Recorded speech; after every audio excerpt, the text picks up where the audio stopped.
Changement du statut de Banque Al Maghrib, accusation de conflit d'intérêts au sein même du gouvernement, mise en place d'une nouvelle stratégie de communication gouvernementale sur l'inflation pour couvrir une action sans impact.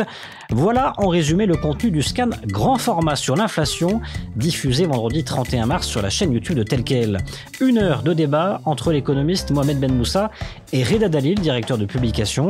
Alors quels sont les moments forts de ce grand format? Que retenir? Passage au scan. Je suis Landry Benoît, vous écoutez Le Scan, le podcast actu de Tel Quel. Et ce mardi 4 avril 2023, je vous propose un condensé de l'émission Le Scan grand format sur l'inflation. Premier point abordé, la cacophonie entre Banque Al Maghrib, le HCP et le gouvernement. C'est une cacophonie qui est préjudiciable pour le bon fonctionnement des institutions de notre pays. Ce type de débat est sain s'il aboutit à des consensus, s'il aboutit à des arbitrages, s'il aboutit à des négociations, s'il aboutit à des corrections des politiques publiques. Or, nous avons le sentiment que chacun prêche dans sa paroisse, chacun apporte sa vérité, et il n'y a pas de coordination, il n'y a pas d'intelligence collective entre, d'une part, l'action du gouvernement, et d'autre part, le regard que peut porter le HCP et Banque Al Maghrib. C'est d'ailleurs un point cardinal du diagnostic que nous avions posé dans le cadre du nouveau modèle de développement, ces dissonances, cette absence d'intelligence collective, cette faible coordination entre les différentes structures de l'État, le gouvernement, les instances constitutionnelles, et nous avons en particulier mis en évidence les contradictions qui pouvaient exister entre, d'une part, la politique monétaire, d'autre part, la politique budgétaire du gouvernement. Deuxième point abordé, les causes réelles de l'inflation. D'ailleurs, le HCP, à mon avis, est l'institution qui a l'analyse la plus pertinente, pour la simple raison qu'elle va puiser son référentiel dans le nouveau modèle de développement. Et le HCP a montré que cette problématique de l'inflation, qui est un symptôme, mais la racine du mal est ailleurs. Elle est dans la problématique de l'offre. Nous avons un choc de l'offre. Nous avons une absence de réforme structurelle. Et le HCP et le haut commissaire au plan a eu un propos assez dur, mais en réalité salvateur pour notre pays. Il a dit que le gouvernement, que les politiques publiques se caractérisaient par une certaine schizophrénie, parce qu'elles sont antagonistes. La politique budgétaire va à contresens de la politique monétaire. Évidemment, c'est l'économie marocaine qui en pâtit et qui perd. Et il a dit également qu'il fallait, parlant du gouvernement, avoir un discours de vérité à l'égard des Marocains et ne pas insulter l'intelligence des Marocains et qu'il ne fallait pas leur manquer de respect. Donc il y a un discours de vérité qu'il faut avoir par rapport aux vraies raisons de cette inflation, des problématiques structurelles, de choc de l'offre, des problématiques liées à la politique agricole, oui, le plan Maroc vert, Génération Green, dont personne ne veut faire une évaluation objective, dont on n'a pas encore commencé le moindre pas dans la réorientation de cette politique agricole, avec la priorisation de la souveraineté alimentaire du pays.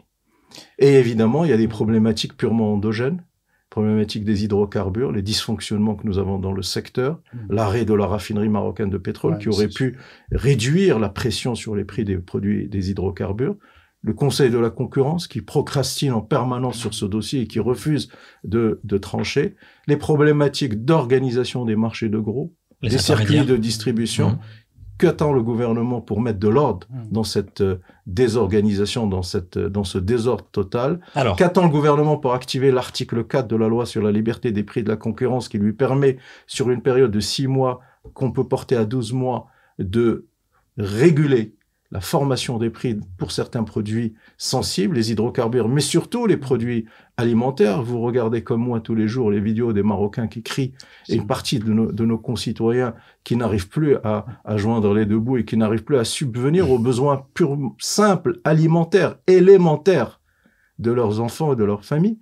Donc, toute une série de mesures d'urgence que le gouvernement aurait pu activer et qu'il s'obstine à ne pas mettre en œuvre. Et de mon point de vue, la raison, c'est qu'il y a une problématique de vision stratégique. Le gouvernement n'est pas un gouvernement politique. C'est un gouvernement assez hybride de gestion des affaires courantes. Et il y a aussi une problématique de conflit d'intérêts à la tête de l'exécutif qui empêche toute réforme de structure de voir le jour. Le conflit d'intérêts, c'est-à-dire à quoi vous pensez notamment?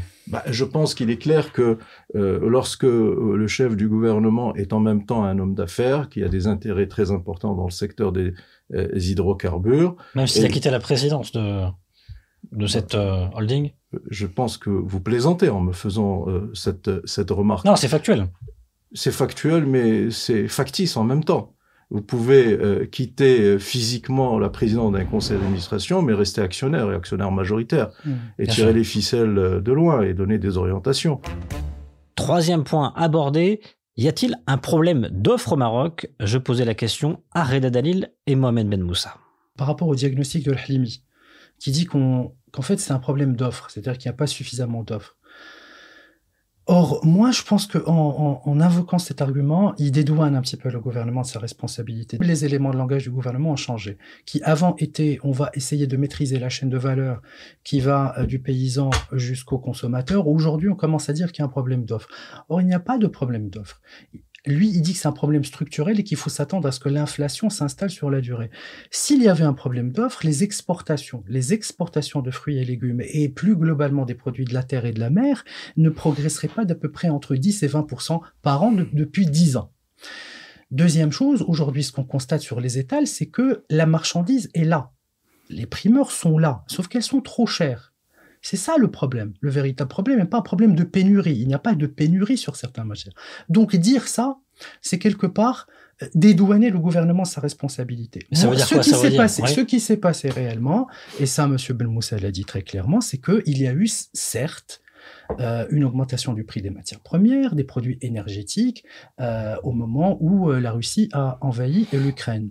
Mais ce qu'on constate aujourd'hui, c'est que ces matières premières, et notamment le pétrole, le gaz, etc., ont baissé à des niveaux antérieurs à cette crise.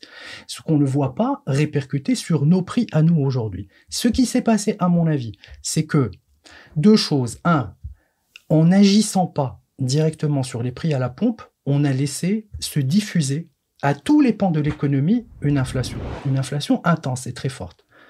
D'ailleurs, aujourd'hui, on ne le constate même pas, hein. On est toujours sur du 12, 13, 14 dirhams. Pourtant, il y a eu des aides aux transporteurs ces de la aides part n'ont du servi gouvernement. Absolument. Oui. Ces aides, aujourd'hui, avec le taux d'inflation actuel, on peut dire que ces aides n'ont eu absolument aucun effet. Je pars sous le contrôle de Sibel. Tout à fait. Ces aides, il y a eu 8 versements. Ouais. Ils sont en train de préparer une neuvième tranche. Ouais. Et pour le moment, c'est 4 milliards de dirhams qui ont été distribués quasi gratuitement, à fond perdu, à une profession influente. Deuxième chose, alors, ensuite, il y a ce qu'on appelle un climat inflationniste. C'est-à-dire quand on parle d'inflation à longueur de journée, quand dans les journaux on parle d'inflation, quand le chef du gouvernement parle d'inflation, quand le HCP sort des chiffres préliminaires avec l'inflation, eh ben, il y a des entreprises qui s'engouffrent dans la brèche. C'est aussi simple que ça. En Amérique et en Angleterre, on appelle ça, c'est un concept qui existe qui s'appelle le corporate greed. D'ailleurs, aux États-Unis, ils ont combattu ça. Ils se sont rendus compte que les compagnies aériennes avaient triplé leurs tarifs. Donc la spéculation, pour parler clairement. C'est plus que de la spéculation et c'est pas tellement parce que là on marche sur une lisière en termes de légal, pas légal. C'est-à-dire nous au Maroc, on a des secteurs clés qui sont des secteurs hyper concentrés, presque monopolistiques. Quand le leader du marché augmente ses prix, déjà, c'est bien sûr.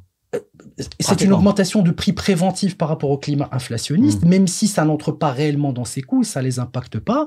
Les 2-3 autres acteurs vont faire de même. Alors quid des mesures déjà engagées? C'est le 4e point abordé dans le scan grand format sur l'inflation. Bon, il y a quand même des mesures qui ont été faites, qui ont été prises par ce gouvernement. La hausse du SMIC, notamment, débloquée à partir du mois de septembre dernier. C'est un peu de pouvoir d'achat pour des centaines de milliers de Marocains. Suffisant, pas suffisant? Complètement détruit par l'inflation. Oui. Est-ce qu'il faut bloquer les prix? Est-ce qu'on peut Il faut bloquer réguler les prix et le législateur a prévu cette situation. Nous sommes en situation exceptionnelle, mesure exceptionnelle. Il faut réguler les prix, ça veut dire les administrer quand il y a un dysfonctionnement dans un marché. Alors, on se targue d'une économie libérale, de la libre concurrence. En réalité, il n'y a pas de concurrence. Nous sommes dans des marchés, pour la plupart, oligopolistiques, où une poignée d'opérateurs, qu'on compte sur les doigts d'une seule main, dictent la loi du marché. Et évidemment, il y a des comportements de cupidité qu'on observe dans différents secteurs. Donc il faut sanctionner. Les hydrocarbures, il faut réguler. L'État doit jouer son rôle, le gouvernement doit jouer son rôle, et il faut activer l'article 4 de la loi sur la liberté des prix et de la concurrence. Il y a des produits dont on doit fixer, par exemple, des licences d'exportation. La production, quand je dis choc de l'offre, la production n'est pas inexistante, elle n'est pas non plus abondante. Et quand on parle de choc de l'offre et de correction de la politique de l'offre, ça ne veut pas dire forcément augmenter drastiquement les volumes produits, mais réorienter la destination de la production. Typiquement, dans le secteur agricole, vous avez aujourd'hui 80 milliards de dirhams d'exportation de produits agricoles ou agro-industriels. La moitié, c'est des produits agricoles bruts. Et la moitié, c'est des produits manufacturés. Ça, c'est un non-sens. Produire des produits agricoles pour les exporter, c'est finalement exporter une eau que nous n'avons pas. Donc il faut remettre en cause le plan Maroc vert, le nouveau plan Maroc vert. Mais ça me semble quasi évident qu'il faut mener une évaluation objective du plan Maroc vert. Donc déjà une évaluation. Déjà commencer par là. Et ça me semble évident. Et réorienter les choix stratégiques et faire en sorte que la production agricole soit d'abord au service de la souveraineté alimentaire, agricole et alimentaire du Maroc. Maintenant, ça, c'est des mesures de moyen terme. Il y a des mesures d'urgence, de court terme. Ouais, voilà. Les mesures de court terme, c'est quoi? C'est évidemment pas augmenter 3 fois le taux directeur. C'est pas une inflation. Donc là, ça suffit. Taux directeur, on arrête. Non, ça suffit pas. Il faut réduire le taux directeur parce qu'il n'a produit aucun effet vertueux. Cette triple augmentation de 150 points de base n'a produit aucun effet vertueux sur la maîtrise de l'inflation, et la Banque centrale est la première à reconnaître l'inefficacité, l'impuissance de l'instrument unique qu'elle utilise de la politique monétaire, qui est l'intervention sur le taux directeur, puisqu'elle anticipe effectivement un taux d'inflation sur l'année 2023 de 5,5%, après un taux d'inflation de 6,6% en 2022. Je note au passage que le gouvernement est toujours dans son monde de bisounours avec une estimation d'inflation à 2% pour l'année 2023. Enfin, dernier point, c'est le 5e. Faut-il changer le statut de Banque Al Maghrib et pourquoi? On écoute Mohamed Ben Moussa. Parmi les mesures d'urgence, il faut absolument changer le mandat de Banque Al Maghrib. C'est une des recommandations, c'est une des recommandations du nouveau modèle de développement. Il faut passer du mandat unique, qui est le mandat actuel de la Banque centrale, la maîtrise de l'inflation, qu'elle ne réussit pas à assumer, parce qu'elle utilise un instrument unique qui est celui du taux directeur. Il faut donc passer du mandat unique au mandat dual, comme la plupart des banques centrales à travers le monde, c'est-à-dire la stabilité des prix et la stabilité de l'activité économique. Mais le problème, c'est que le gouverneur se refuse à engager cette réforme. Mais ces réformes à Sereda, ces réformes, c'est les représentants du peuple qui doivent les décider. Oui, mais au-delà même du gouvernement et au-delà même du gouvernement. Mais le problème, c'est que quand on lit la loi 47 portant statut de Banque Al Maghrib, beaucoup de gens parlent de l'article 45 ou l'article 44, je ne m'en rappelle plus tellement, mais il y a l'article 6.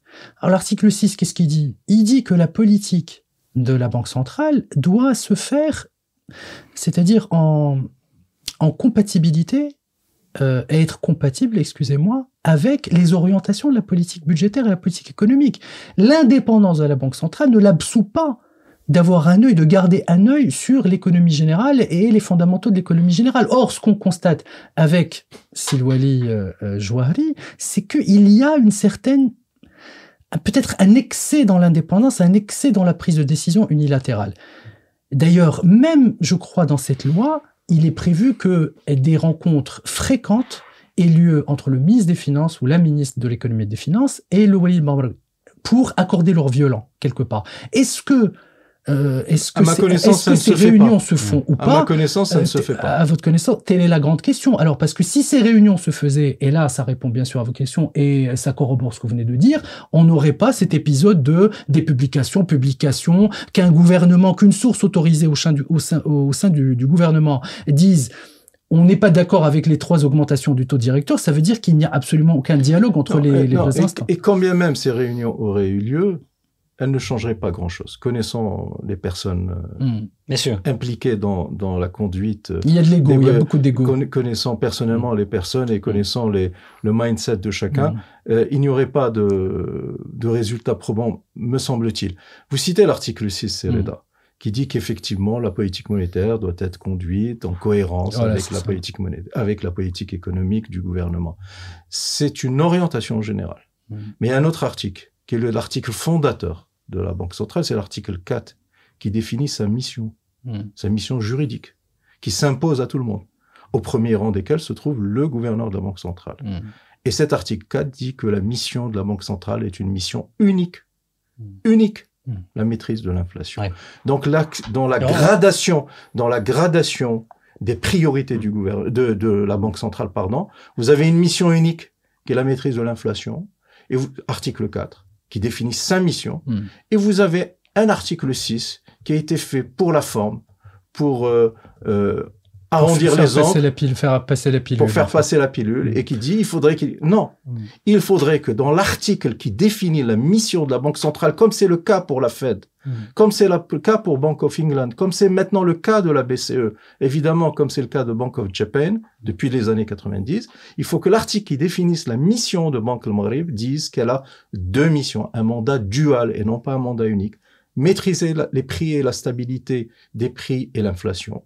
Maîtriser la stabilité économique et la stabilité de l'emploi. On a beaucoup parlé parce que c'est le thème de l'émission, on a beaucoup parlé d'inflation et donc on a beaucoup parlé effectivement de Banque al Maghrib et donc par ricochet du Wali Abdel Chouari, mais il ne faut pas en faire le bouc émissaire de cette politique, tel ce qu'il vient de le dire. C'est-à-dire que c'est un tout. C'est essentiellement un binôme. C'est le ministère de l'économie et des finances et la Banque centrale. C'est aussi des fondamentaux économiques et des trajectoires économiques qui ont été choisis en toute responsabilité ou irresponsabilité depuis plusieurs années. Donc, on ne peut pas faire porter le chapeau à une seule personne. Bon. Vous voyez ? Et bien sûr, peut-être à l'occasion d'une autre émission, on ira un peu plus en détail sur ce qu'il faudrait peut-être modifier en termes de politique économique pure pour faire en sorte que les choses s'améliorent. Le Scan grand format, un nouveau rendez-vous avec Reda Dalil, directeur de publication de Telken. Le Scan, le podcast d'actualité, c'est fini pour aujourd'hui. Réalisation Adam Al-Arshawi. N'hésitez pas à vous abonner sur le site telken.ma et à nous retrouver chaque jour du lundi au vendredi sur toutes les applications de plateformes de podcast et de streaming.